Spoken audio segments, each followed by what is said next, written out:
Bonjour à toutes et à tous. Je suis Gérard Pécou, cofondateur de Calimedia, une entreprise pionnière dans le digital learning qui fait partie de Cifadis, un acteur majeur de l'innovation en formation professionnelle. Je vous souhaite la bienvenue sur Never Stop Learning, le podcast qui vous emmène au cœur des révolutions de l'apprentissage. Chaque épisode explore les contributions des spécialistes en andragogie, psychologie cognitive, neurosciences et technologies de pointe qui façonnent l'avenir de la formation. Never Stop Learning, c'est votre rendez-vous avec les leaders et les idées qui transforment l'apprentissage de demain. Bonjour et bienvenue à tous nos auditeurs. À la question « Quelle est la compétence clé que nous devrions enseigner aux générations futures ?», Reid Hoffman, cofondateur de LinkedIn, a répondu « L'apprentissage tout au long de la vie, l'époque où l'on apprenait à l'école avant de travailler avec un savoir figé est révolue aujourd'hui. Nous devons être capables d'apprendre en permanence. » Effectivement, aujourd'hui, les innovations se multiplient et les compétences deviennent vite obsolètes. Les entreprises n'ont plus le choix. Apprendre en continu est devenu vital. Le concept d'entreprise apprenante a été défini il y a plus de 30 ans, notamment par Peter Senge, qui voyait l'organisation apprenante comme celle qui accroît en permanence ses capacités à créer le futur qu'elle souhaite.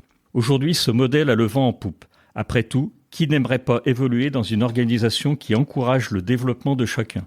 Mais concrètement, qu'est-ce que cela signifie en 2025 ? Qu'est-ce qui a changé pour que ce concept devienne un impératif stratégique et comment une organisation peut-elle le devenir ? Pour nous aider à y voir plus clair, nous avons le plaisir de recevoir Eric Berthollet. Eric est vice-président Sales chez Billink, une entreprise EdTech qui propose une plateforme de Learning Experience, LXP, conçue pour développer la culture apprenante en entreprise. Avec plus de 10 ans d'expérience dans la formation digitale, il accompagne de très nombreuses organisations dans leur transformation vers plus de partage des connaissances et d'apprentissage continu. Eric va nous partager sa vision et ses conseils pour transformer durablement les organisations en entreprises véritablement apprenantes. Bonjour Eric. Bonjour Gérard et bonjour à toutes et tous.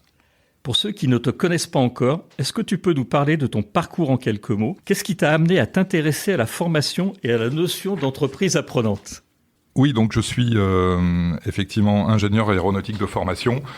J'ai commencé à travailler dans des cabinets de conseil et puis dans des sous-traitants aéronautiques, principalement dans de l'outillage et de l'appareillage électrique pour avions. Et j'ai ensuite évolué par opportunité dans de la chasse de tête. Donc là, c'était mon premier pas dans le monde des ressources humaines et du Human Capital Management. Et il y a effectivement une dizaine d'années, j'ai eu aussi par une opportunité et une connaissance l'occasion de rentrer dans le monde de la EdTech à travers un éditeur de solutions. Et c'est là où véritablement j'ai découvert ce qui était ma deuxième passion, la première étant l'aéro, qui est la diffusion des savoirs et la formation et le développement des collaborateurs.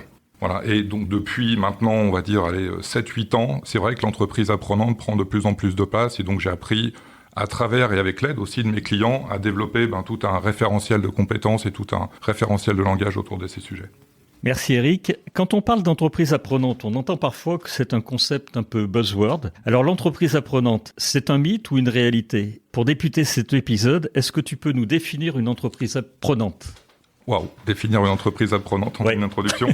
Alors non, alors moi je trouve pas que ça soit véritablement un buzzword comme le peut être finalement l'IA, qui lui pour le coup est un vrai buzzword. En fait pour moi l'entreprise apprenante c'est plus la mère de toutes les quêtes en matière de formation. Je pense que toutes les sociétés aujourd'hui qui veulent avoir un développement de ses collaborateurs accru, développer ses savoir-faire, développer sa résilience, accompagner ses changements, se doit à un moment donné de mettre cette réflexion sur la table. Et donc oui, c'est un concept qui a aujourd'hui de plus en plus de place dans les organisations et auquel nous sommes majoritairement confrontés aujourd'hui dans nos quotidiens. Donc c'est pas un mythe ? C'est pas un mythe du tout. Non, c'est pas un mythe. Alors, il y a une dizaine d'années, c'était, même si le concept, tu l'as dit en introduction, a plus de 30 ans, on n'avait pas forcément ni les réflexes, ni les outils qui permettent de devenir véritablement une entreprise apprenante, parce que tout ça, c'est intimement lié aussi à la technologie. Mais aujourd'hui, il y a la volonté, il y a les outils, donc le chemin peut effectivement être balisé et tracé pour devenir une entreprise apprenante.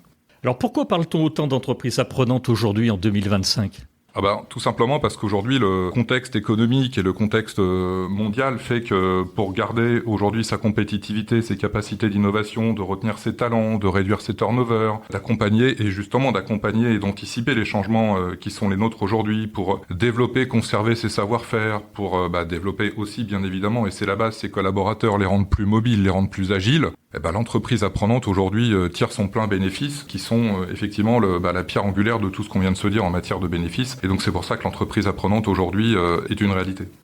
Les technologies et les métiers aussi évoluent beaucoup plus vite. C'est ça. Encore une fois, l'agilité est au cœur de ce qui pourrait définir une entreprise apprenante. C'est que ce que vous saviez faire il y a encore 1 an ou 2 doit forcément évoluer parce que tout évolue autour de nous, que ce soit les mentalités, les savoir-faire, les process, vos clients, votre écosystème économique. Et donc tout ça doit à un moment donné mécaniquement se retrouver dans cette agilité intellectuelle. Et rien de mieux que d'avoir cette curiosité et cette envie de continuer à apprendre tout au long de sa carrière. Tu en as un tout petit peu parlé auparavant, mais je voudrais creuser ça avec toi. Quels bénéfices concrets une entreprise tire-t-elle à devenir une entreprise apprenante ? Autrement dit, pourquoi est-ce vraiment un modèle intéressant pour l'entreprise et ses collaborateurs ?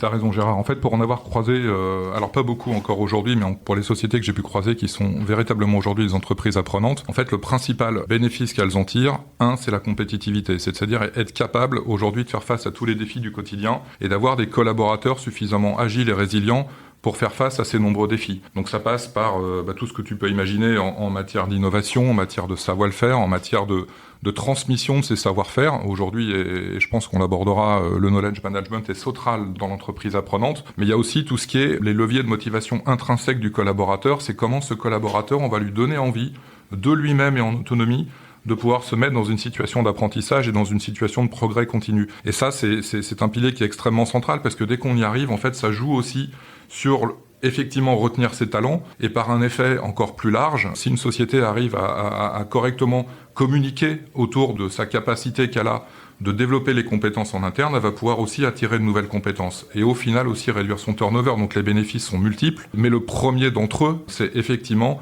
avoir une société beaucoup plus performante, une organisation beaucoup plus performante sur son marché. J'imagine aussi que ça va contribuer à un environnement de travail qui va être bien plus stimulant et bienveillant. Tu l'as évoqué, motivation et puis peut-être bien-être au travail également. Alors possiblement, mais ça passe aussi par beaucoup d'éducation et beaucoup de pédagogie. Parce qu'il y a des freins aussi à l'entreprise apprenante, et le premier de ces freins, c'est le manager. On pourra certainement en parler, mais voilà. Mais oui, donc bien évidemment, si en plus on peut accompagner ce changement et aller vers une entreprise apprenante qui permet de développer le bien-être au travail, c'est une notion qui est tout à fait intéressante et qu'il faut envisager. D'accord. Est-ce que c'est coûteux de devenir une entreprise apprenante ? Alors c'est pas coûteux en termes monétaires, c'est coûteux en termes de temps. C'est pas quelque chose qui va se développer en 3 mois, c'est quelque chose sur lequel l'entreprise doit pouvoir s'engager sur du long terme. Et déjà à la base, c'est une décision politique, c'est une décision stratégique. Alors c'est peut-être une décision qui peut s'initier au sein des départements talents ou des départements ressources humaines, mais à un moment donné, une direction générale doit, et j'ai envie de dire impose, le fait on veut devenir une entreprise apprenante, et voilà pourquoi nous souhaitons devenir une entreprise apprenante, et le pourquoi, finalement, est clé dans ce sujet. C'est à ces directions générales et à ces comités de direction de définir le chemin pour que derrière, ce changement puisse s'opérer. Et donc oui, ça va être coûteux en termes de temps et d'énergie. Et la question alors du temps, justement, puisqu'on entend très souvent nos employés n'ont pas le temps de se former avec tout le travail qu'ils ont. Comment on va libérer du temps aux collaborateurs qui sont déjà débordés dans la plupart des entreprises pour apprendre ? On fait ça comment, Eric ? Ça, je pense, et là, c'est très personnel ce que je vais vous dire, mais là, je pense que c'est un faux sujet. C'est-à-dire qu'on entend beaucoup, effectivement, d'organisations qui disent « mais nos collaborateurs n'ont pas le temps de se former ». Moi, je le vois plutôt d'une autre façon, c'est qu'en fait, je pense qu'on a tous le temps de se former. Pourquoi ? Parce qu'aujourd'hui, la formation n'est pas forcément celle dont on a l'habitude de penser. Une formation aujourd'hui, c'est plutôt des micro-formations, c'est plutôt du rapid learning, c'est plutôt une formation dans le cadre de son travail dans le quotidien, et je pense que tout à chacun peut, à un moment donné, sanctuariser 1/4 d'heure, 20 minutes dans son agenda, de façon hebdomadaire pour se consacrer à son propre développement ou suivre des formations qu'on lui a poussées. Voilà, donc je pense que le sujet du temps n'est pas un véritable sujet. Par contre, le sujet du temps se pose sur le temps que va mettre une organisation à devenir une entreprise apprenante. Mais pris individuellement, je pense qu'on a toutes et tous les moyens de se développer de façon régulière. La meilleure solution, c'est finalement d'intégrer l'apprentissage dans le flux de travail, avec le micro-learning, entre autres. Pour moi, la bonne pratique, c'est surtout de développer au sein des collaborateurs un réflexe, et c'est tout le concept de l'entreprise apprenante en fait, c'est qu'est-ce qui va faire que moi, collaborateur, je vais de moi-même sanctuariser, je le disais tout à l'heure, 15-20 minutes dans mon agenda pour me consacrer à un apprentissage, quel qu'il soit. Un apprentissage en autonomie parce qu'à un moment donné, je veux m'acculturer à un sujet parce que je sais que ce sujet va m'aider dans mon quotidien, ou parce que mon manager ou mon organisation m'aura dit, tiens, ce sujet-là, tu dois pouvoir t'y consacrer, et donc forme-toi sur ce sujet-là. Donc c'est à moi à un moment donné, parce que je suis adulte et responsable et que j'ai envie de me développer, et c'est comme ça que j'amène moi ces types de formations au niveau de mes équipes, j'essaye de développer ces réflexes d'auto-apprentissage, parce que derrière, qu'est-ce que c'est que 15-20 minutes par semaine à consacrer à son apprentissage? Pour moi, il n'y a pas de sujet là-dessus. Alors, on l'a vraiment un tout petit peu abordé tout à l'heure, mais alors pour le coup, on va le creuser, ce sujet. Quelle est la place du manager dans une entreprise apprenante? Vaste sujet, là aussi. Pas vaste sujet, mais en tout cas, le rôle du manager est complètement central. Vous ne ferez rien si le management n'est pas acquis à la cause de l'entreprise apprenante. Pourquoi? Parce qu'en fait, le manager, aujourd'hui, il est plus vu comme un frein. Alors, je suis désolé pour tous les managers, et j'en suis un. Et voilà, donc je peux me reconnaître à un certain moment dans ce frein. Et donc, en fait, le manager, il faut le faire passer d'une notion de frein à une notion d'ambassadeur. Qu'est-ce qui va faire que ce manager peut devenir l'ambassadeur de l'entreprise apprenante? Pourquoi? Parce que le manager, aujourd'hui, il a 2 biais fondamentaux. Le premier de ces biais, c'est que souvent, il dit formation égale perte de temps. Si mon collaborateur se forme, il n'est pas en train d'exécuter son métier. Ça, c'est un premier biais. Ensuite, le deuxième biais, c'est oui, mais si je forme trop bien mes collaborateurs, je vais les perdre. On va leur proposer d'autres missions, ils vont évoluer, et donc je vais les perdre. Donc, il faut pouvoir lutter contre ces 2 biais. Ça veut dire qu'il faut éduquer le manager à former ses collaborateurs et surtout le faire accepter que oui, il va devenir coach. Et ça, c'est toute la notion aussi du manager qui passe manager-coach. Et on constate, et ça, c'est sur la base des constatations que je vois chez l'ensemble de nos clients, plus un coach est appliqué dans la croissance de son équipe, plus cette équipe est en réussite, et plus lui-même, ce manager, est en réussite. Donc l'idée derrière ça, c'est de se dire comment mon manager peut devenir un ambassadeur? C'est en lui laissant cette capacité et en le formant à être coach pour développer des champions à l'intérieur de son équipe, quitte à voir d'autres collaborateurs prendre d'autres responsabilités et d'autres missions dans l'entreprise. Donc il faut valoriser cette capacité du manager à développer des champions dans l'organisation. C'est un cercle qui est totalement vertueux. Merci Eric pour ce témoignage. On va parler des outils digitaux dans une entreprise apprenante. Quelle est leur place ? Alors là aussi, tout comme le manager, la place est centrale. C'est-à-dire que, on l'a bien compris quand on dit tout à l'heure, laisser un collaborateur se former en autonomie, ça veut dire qu'à un moment donné, ils doivent avoir accès à des formations, à des sujets qui vont l'intéresser. Donc ça, c'est tout à fait le rôle des plateformes d'apprentissage qu'ont aujourd'hui l'intégralité des groupes et des organisations. Donc ça, c'est un sujet qui est important, mais aussi, pour susciter cette envie, et surtout pour que cette envie perdure, il faut qu'à un moment donné, la forme soit aussi importante que le fond. Le fond, c'est toute la pédagogie qu'on peut mettre à l'intérieur, c'est toute cette capacité qu'on a effectivement de créer des parcours, de tracer un certain nombre de comportements de collaborateurs, mais la forme, c'est ce qui fait qu'on va y revenir. Pourquoi ? Parce qu'aujourd'hui, notre regard, Gérard, il est complètement acquis au fait d'avoir des portails web, des applications mobiles qui sont belles, qui sont jolies, et sur lesquelles on se dit « Waouh, c'est vraiment intéressant et j'ai envie d'y retourner ». Aujourd'hui, l'apprentissage digital doit répondre au même code. On répond aux mêmes stimuli, et donc, il faut que ce qu'on apprenne soit intéressant, soit ludique, soit beau, et soit porté par un portail d'apprentissage, par un campus digital, qui puisse reproduire ce que l'on voit à l'extérieur de l'entreprise, c'est-à-dire des choses qui soient jolies à regarder et qui surtout soient extrêmement intéressantes, et qu'une fois qu'on a suivi ces formations, ou qu'on a trouvé matière à se former, véritablement on se dise « j'ai appris quelque chose ». Donc il faut pouvoir mixer à la fois le fond et la forme, et effectivement, ces plateformes de formation aujourd'hui arrivent à combiner les deux dans leur très grande majorité. Alors, tu l'as dit, donc c'est des facilitateurs efficaces. Est-ce que tu peux nous en dire un peu plus sur le rôle finalement des LMS ou des LXP modernes qui permettent de diffuser du contenu de formation à très grande échelle auprès des collaborateurs? C'est vraiment des outils super utiles pour toi ? C'est des outils qui sont indispensables aujourd'hui. Après, ça dépend comment l'organisation souhaite les utiliser. Il y a des multiples façons de les utiliser. Et l'entreprise apprenante, finalement, n'est que la combinaison de multi-usages qui permettent de rendre l'apprentissage fluide et autonome. Donc, il y a plein d'organisations qui vont utiliser des plateformes d'apprentissage, on va dire, de façon assez basique, en mettant à l'intérieur des catalogues de formation et en laissant finalement l'apprenant relativement autonome à aller consulter ces catalogues et se former. Bon, on voit que dans la vraie vie, c'est un petit peu compliqué de dégager du ROI par rapport à ça, parce que juste taper un mot-clé dans un moteur de recherche pour essayer de se former, c'est compliqué parce que derrière, on va avoir une vingtaine de recommandations, et là, l'apprenant va se sentir un petit peu seul et isolé en se disant « mais par quoi je commence ?» et ainsi de suite, et ça va vite, finalement, avoir un scénario inverse qui est « en fait, je vais pas y retourner, ça m'a l'air trop compliqué ce truc-là ». Donc après, on peut prendre aussi le prisme de se dire, tiens, est-ce que je pourrais pas développer des académies métiers ? C'est-à-dire que aujourd'hui, au sein de mon organisation, j'exerce un certain nombre de savoirs, j'exerce un métier, et donc, je peux aller me développer autour de ce métier à travers, effectivement, des académies qui vont me pousser des savoirs pour me développer et devenir de plus en plus expert sur mes métiers. Donc ça, c'est un biais qui est extrêmement intéressant parce que ça permet à un moment donné, de se retrouver en confiance dans un apprentissage qui est le sien, mais Et c'est là où l'entreprise apprenante est intéressante. Il ne faut pas limiter l'apprenant à ne regarder que l'académie qui lui correspond. Il faut aussi laisser ouvert, et c'est là où c'est intéressant, le choix qu'il a de pouvoir aller regarder peut-être des formations, et peut-être même commencer des formations en autonomie sur des métiers qui ne sont pas le sien. On en reviendra peut-être tout à l'heure, mais cette curiosité pour moi est essentielle dans le cadre d'une entreprise apprenante. Un troisième volet qui peut être intéressant aussi pour les organisations, c'est de se dire, tiens, est-ce que je peux pas prendre le prisme de la compétence finalement et donc devenir, alors, excusez-moi l'anglicisme, une skill-based organization, donc une société qui est organisée autour des compétences des collaborateurs. Et ça, on voit aussi que c'est extrêmement intéressant parce que, en fait, le collaborateur, à un moment donné, peut s'assesser autour d'un certain nombre de skills qu'il a et de compétences qu'il a. Et là, on va venir non pas développer son métier, mais développer des compétences qu'a ce collaborateur. Et ça aussi, c'est intéressant. Mais donc, on voit que si on combine finalement l'auto-apprentissage à travers des catalogues qui peuvent être extrêmement bien segmentés, dans lesquels le collaborateur peut à un moment donné rapidement trouver ce qu'il cherche. Si on met ça en plus à travers des académies métiers qui vont là aussi renforcer un certain nombre de compétences clés du collaborateur et amener au final un apprentissage autour des compétences de chaque collaborateur, on arrive déjà à voir qu'il y a plusieurs vecteurs qui permettent pour un collaborateur de trouver finalement l'intégralité de ce qu'il peut chercher pour se développer. Et après, il y a aussi la notion de knowledge management, j'y reviens, je pense que c'est une notion qui va être centrale, mais c'est comment moi-même, en tant que collaborateur ou en tant qu'expert métier, je peux faire évoluer les catalogues de formation, parce que ça aussi, c'est central dans une organisation apprenante. Tout à fait. Est-ce que l'adaptive learning va être une aide dans tout ça ?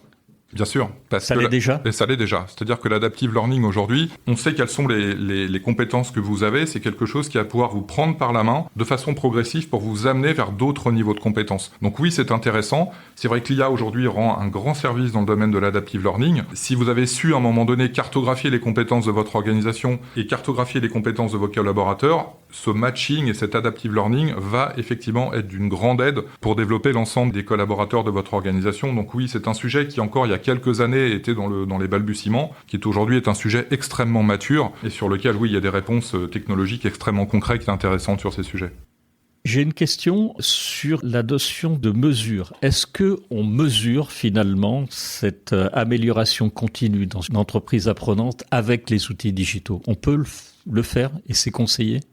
Bien évidemment que c'est conseillé, parce qu'à partir du moment où il n'y a pas de ROI prouvé, il n'y a plus d'intérêt à rester sur un chemin ou sur un scénario qu'on a établi au départ. Donc il faut pouvoir à un moment donné traquer et tracer un certain nombre de data. Et ce qui est intéressant avec les plateformes d'apprentissage aujourd'hui et tous les systèmes qu'utilisent tous les grands groupes, c'est que la data est présente. Le principal sujet, c'est comment j'exploite ma data. Le sujet n'est pas est-ce qu'il y a de la data, le sujet c'est comment je l'exploite pour tirer au mieux profit de cette data pour pouvoir traquer un certain nombre de comportements. Et dans le cadre de l'entreprise apprenante, à un moment donné, il faut bien comprendre que comme on a un petit peu renversé les rôles, finalement on passe d'une société qui forme à une société qui apprend, je dois pouvoir tracer les comportements de mon collaborateur. Et ça, c'est extrêmement important. Donc il ne s'agit plus de savoir combien d'heures il passe en formation, mais surtout, est-ce que ce collaborateur apprend des choses qui va le rendre encore plus employable et sur lequel je peux capitaliser peut-être pour gérer une mobilité interne ou pour gérer peut-être une autre fonction au sein de mon organisation. Et ça, il faut pouvoir le tracer de façon ultra fine et ça passe par des indicateurs qui sont nouveaux, ça passe par des datas qui sont nouvelles et qu'on n'a pas forcément l'habitude de traquer au départ. Donc oui, la data, là aussi, elle est centrale. C'est-à-dire que c'est ce qui va vous permettre à un moment donné de tirer bénéfice de tout ce que vous mettez en place dans le cadre de votre entreprise apprenante pour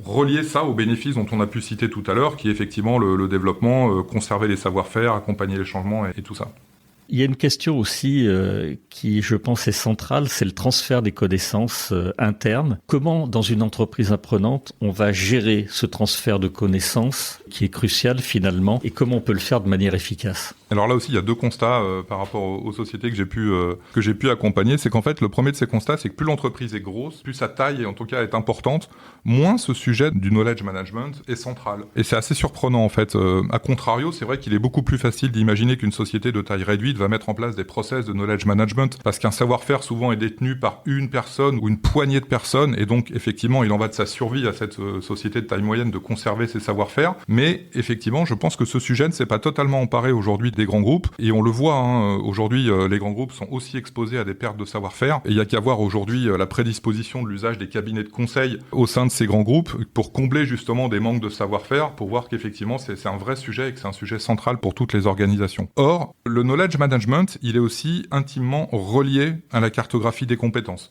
qui sait faire quoi dans mon organisation. Et on voit bien ici que ces deux sujets sont interdépendants. Et donc, à un moment donné, sur le knowledge management, il faut pouvoir inciter les collaborateurs à transmettre leur savoir. Ça, c'est absolument pas naturel. Jusqu'à présent, le collaborateur, on lui pousse du savoir sur des sujets, des fois, qui sont pas forcément fun. Je pense à la compliance, à tout ce qu'on peut imaginer autour des formations obligatoires en entreprise. Dans le cadre d'une entreprise apprenante et dans le cadre du knowledge management, on va lui dire, tu sais quoi, aujourd'hui, tu as un savoir-faire et je souhaiterais que ce savoir-faire, tu puisses en faire bénéficier l'ensemble de la communauté, l'ensemble des métiers au sein de l'organisation. Donc c'est pas si simple, c'est-à-dire qu'il faut pouvoir répondre à la question, 1, pourquoi je le ferais en tant que collaborateur, et 2, qu'est-ce que j'y gagne à le faire.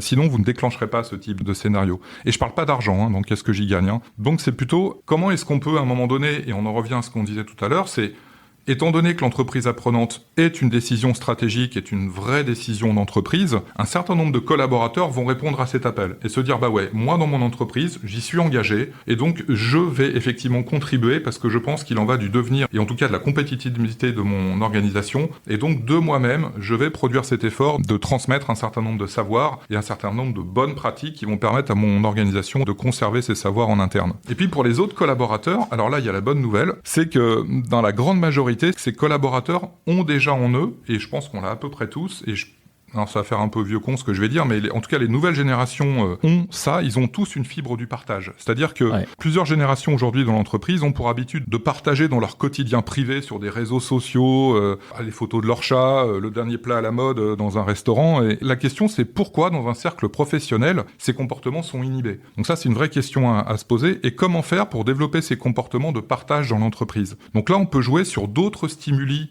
que la personne réellement engagée et qui va répondre à l'appel de son organisation. Et là, le stimuli, ça va plutôt être de la reconnaissance, ça va être de la mise en avant des contributeurs, un peu en mode je like ce que tu fais, et donc la personne va se sentir intrinsèquement reconnue parce qu'elle vient de contribuer. Et ça, c'est un comportement que l'on voit se développer chez beaucoup d'organisations, c'est de se dire vous contribuez, faites un podcast, faites une playlist, faites une formation sur un certain nombre de savoir-faire, et derrière, on vous met en avant, et surtout, vous allez être reconnu à travers la communauté de vos pairs comme quelqu'un qui contribue. Donc, il faut vraiment jouer aussi là sur ces stimuli. Et donc, c'est pour ça que le knowledge management, au-delà de l'outil qu'il faut aussi avoir et disposer, c'est aussi intimement lié aux solutions digitales. C'est-à-dire que moi, en tant que collaborateur, si on me demande de contribuer, il faut que ça soit simple. Il faut que je puisse avoir accès à un outil qui me permette de créer des rapid learning alors que je suis pas pédagogue, de créer des playlists pour pouvoir rapidement vectoriser un certain nombre de savoirs au sein de mes collaborateurs ou de mon équipe. Et donc, la technologie est là extrêmement aussi importante dans le cas du développement du knowledge management.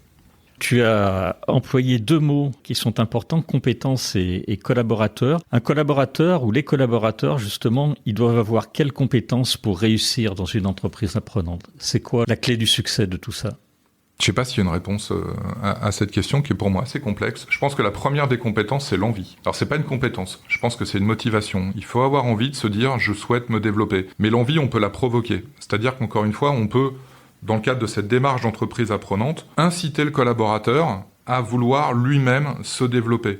Et pour l'inciter, il faut pouvoir, à un moment donné, prouver que si le collaborateur fournit des efforts, son futur au sein de l'organisation va évoluer. Ça, c'est très important. C'est-à-dire que si on ne devient une entreprise apprenante à un moment donné, mais que derrière, on va dire l'évolution des collaborateurs ne se produit jamais, c'est-à-dire que l'effort n'est jamais récompensé, vous pouvez tout de suite arrêter votre projet d'entreprise apprenante, il ne se passera rien. C'est-à-dire que devenir une entreprise apprenante, c'est aussi une promesse qu'on fait aux collaborateurs de se dire si tu fournis des efforts, on va pouvoir le tracer, on va avoir des datas qui nous montrent qu'à un moment donné, tu te développes au-delà peut-être de ce qu'on attendait de toi.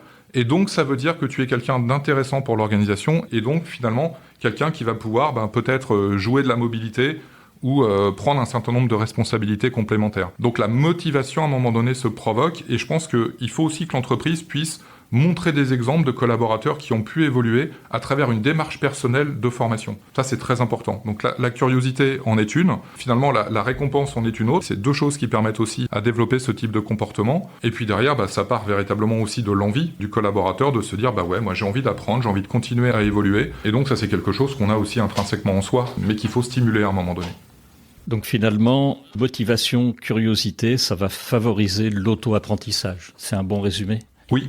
Oui, oui, à condition aussi que, encore une fois, et pour moi c'est très central, à condition que l'entreprise, à un moment donné, puisse tracer ses comportements et puisse faire que le collaborateur, à un moment donné, puisse en tirer quelque chose. Encore une fois, il n'y aura pas de chemin qui puisse se faire si c'est juste un vœu pieux et que derrière il se passe rien. Donc il faut inciter ces comportements, et deux, il faut pouvoir, à un moment donné, faire d'un comportement quelque chose qui va rendre le collaborateur, encore une fois, un peu plus mobile et jouer aussi des évolutions internes au sein de l'organisation. Complètement d'accord, Eric. Alors, quels sont les obstacles majeurs à la réussite d'une entreprise apprenante ? Bon, ils sont multiples. Je pense que le premier, véritablement, c'est de se dire ça va pas assez vite et j'abandonne. On a vu, j'ai croisé un certain nombre de clients qui pensaient que devenir une entreprise apprenante, ça se pourrait se faire à l'aune d'une année ou d'une année et demie. On se rend compte que pour beaucoup d'entreprises, ça va plutôt se faire sur des cycles de 2-3 ans. Et c'est normal, parce qu'on peut pas, à un moment donné, se dire je passe d'une entreprise, on va dire, qui forme classiquement ses collaborateurs, à une entreprise qui a déclenché des réflexes de formation en autonomie, de sanctuarisation du temps dans les agendas. Enfin, c'est pas quelque chose qui va se faire en l'espace de quelques mois. Donc, ça va prendre du temps. Et donc, il faut laisser à un moment donné ce temps nécessaire pour que l'organisation se transforme. Et c'est là, effectivement, qu'il ne faut pas lâcher. C'est-à-dire qu'une organisation qui va continuer à communiquer, sur laquelle une direction générale va continuer à communiquer, sur laquelle on va pouvoir montrer des petites victoires, des quick wins, sur lesquelles on va pouvoir effectivement amener un certain nombre de testimoniaux qui vont donner envie aux autres finalement de se dire tiens ouais, il arrivait ça à ce collaborateur, moi aussi je pourrais me retrouver dans cette situation-là. Donc il faut à un moment donné y aller progressivement et surtout tracer les victoires et en faire la promotion. N'oublions pas qu'on est encore une fois dans un environnement qui est assez digital. Et comme tout environnement digital, derrière, il y a un effet de viralité. C'est-à-dire que ce que je vois se produire pour une équipe en particulier ou un département en particulier, j'aimerais bien que ça puisse se produire sur mon équipe ou sur mon département en ce qui me concerne. Et donc, il faut susciter l'envie à travers des exemples de choses qui se passent bien dans l'organisation. Donc, il ne faut jamais hésiter à communiquer en interne sur des mécanismes d'entreprise apprenante qui se passent extrêmement bien. Et ça, c'est un moteur extrêmement important de la réussite de votre projet. Donc 1, se laisser du temps, 2, communiquer sur les victoires, et 3, à un moment donné, toujours réactiver une direction générale pour qu'elle vienne elle aussi réamplifier les messages, recommuniquer et graver ça véritablement dans le marbre pour que ça devienne au final quelque chose qui soit acquis et quelque chose qui déroule sans qu'on ait plus besoin d'y réfléchir et d'y consacrer finalement tant de temps que ça parce qu'on devient une entreprise apprenante en autonomie. Merci Eric. Alors, on va parler de l'erreur et de la place de celle-ci dans une entreprise apprenante. C'est quoi la place de l'erreur ? Alors, c'est pas que dans une entreprise apprenante. Oui, la place de l'erreur, en fait, elle est là aussi centrale. L'idée, c'est pas non plus de se dire, vite, faisons tous des erreurs. L'idée, c'est plutôt de se dire, une erreur est souvent bénéfique. D'une erreur, on apprend quelque chose. D'une erreur, on modifie un certain nombre de choses. Et donc, la place de l'erreur, elle est effectivement importante. Et d'ailleurs, j'ai certains de nos clients aujourd'hui qui utilisent des chaînes thématiques centrées autour des erreurs qui sont commises pour en faire des bases de connaissances, finalement. Et ça aussi, c'est intéressant. C'est que jusqu'à présent, on avait tendance à mettre les erreurs sous un tapis. Et aujourd'hui, pour des sociétés qui sont extrêmement en réussite, en fait, on met les erreurs comme vecteur aussi d'apprentissage et de se dire voilà, face à une telle situation, voilà comment on a réagi, voilà comment on aurait dû réagir. Et ça aussi c'est important parce que ça démontre aussi qu'on a le droit à un moment donné de se tromper ou de créer quelque chose qui peut-être n'a pas fonctionné, mais derrière on en tire quelque chose. Et donc ce chemin d'apprentissage finalement devient aussi un vecteur de pédagogie utile pour l'ensemble des collaborateurs. Donc n'ayons pas peur de faire des erreurs, mais ça je pense qu'aujourd'hui ça fait des années que c'est quelque chose qui est acquis, mais on peut communiquer aussi sur nos erreurs et c'est absolument pas tabou de communiquer sur nos erreurs et surtout en interne, parce que derrière on en tire quelque chose et surtout on évite de les reproduire, parce que l'idée de faire des erreurs c'est surtout d'essayer de s'en prémunir. Et la place du feedback dans tout ça ? Voilà, la place du feedback, là on n'est pas forcément lié là à l'erreur, le feedback est un comportement qui est effectivement extrêmement vertueux. Et ça aussi, ça s'apprend. Et moi, je le vois dans mon quotidien de manager. Le feedback est quelque chose qui n'est pas forcément naturel pour tout le monde. Et c'est quelque chose qui est là aussi extrêmement central. C'est-à-dire qu'on ne peut pas, à un moment donné, vouloir qu'un collaborateur se développe sans régulièrement lui donner des pistes de développement et des feedbacks sur ce qu'il accomplit de façon extrêmement bien et fine ou là où il devrait potentiellement pouvoir se développer. Donc le feedback est extrêmement important à tous les niveaux.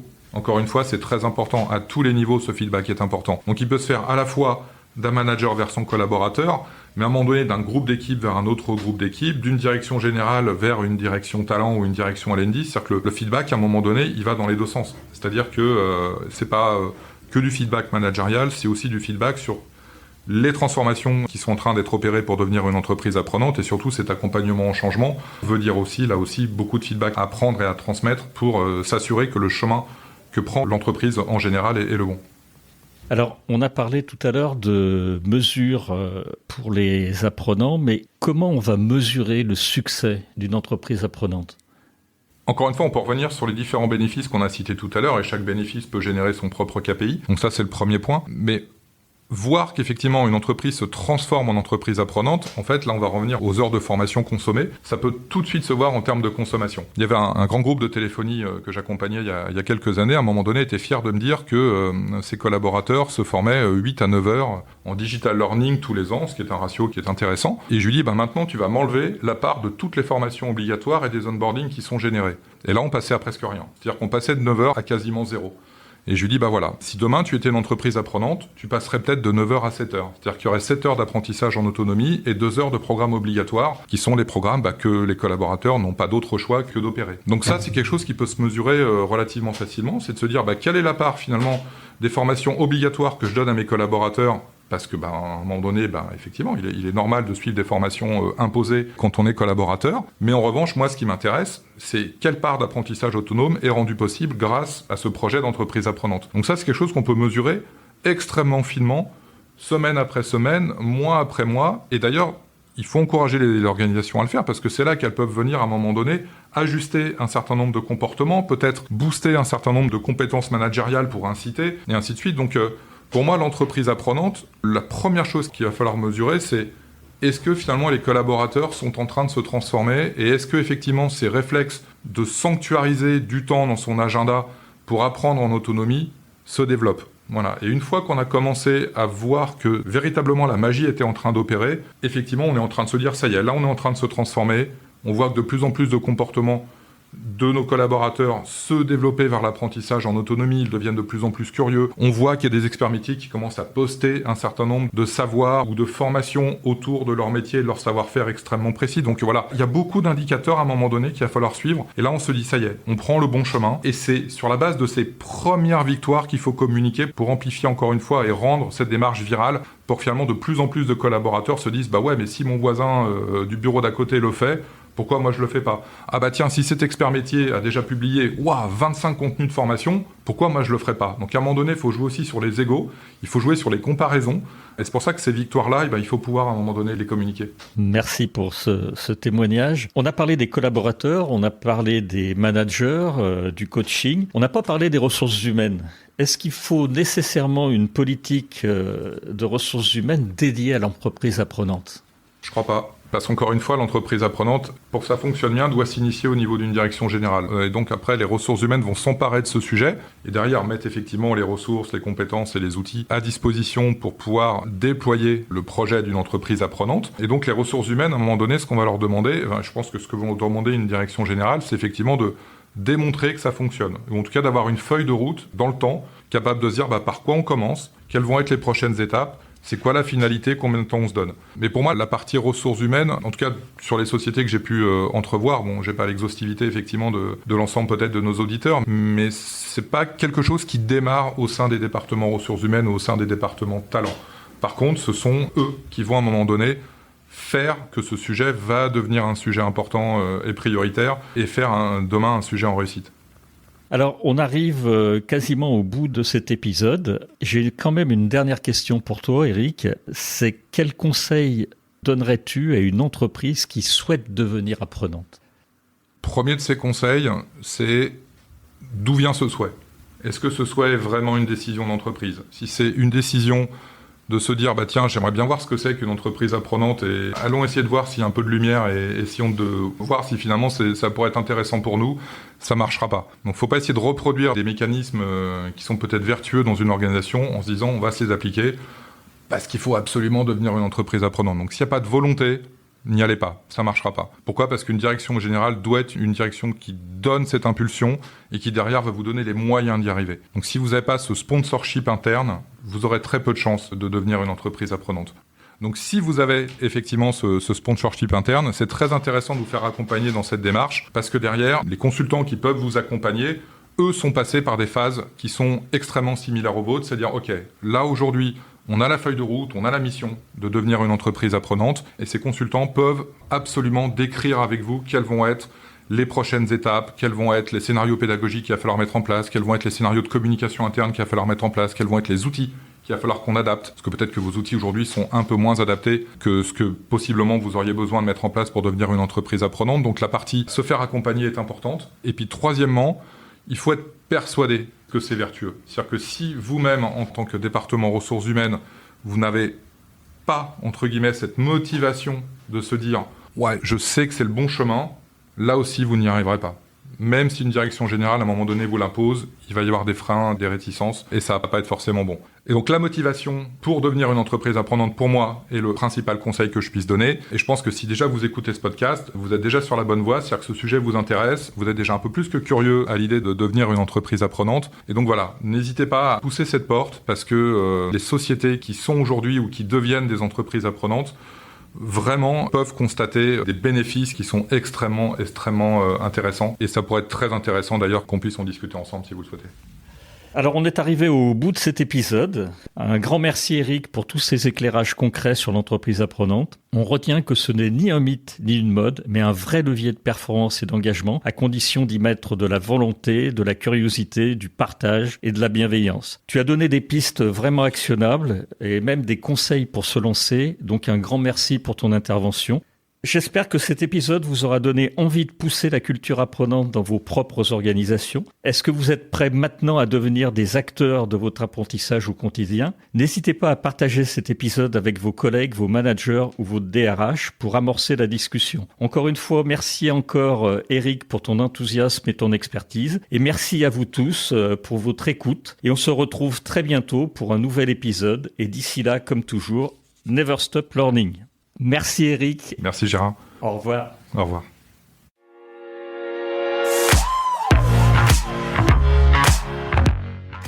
Merci d'avoir été avec nous pour cet épisode de Never Stop Learning.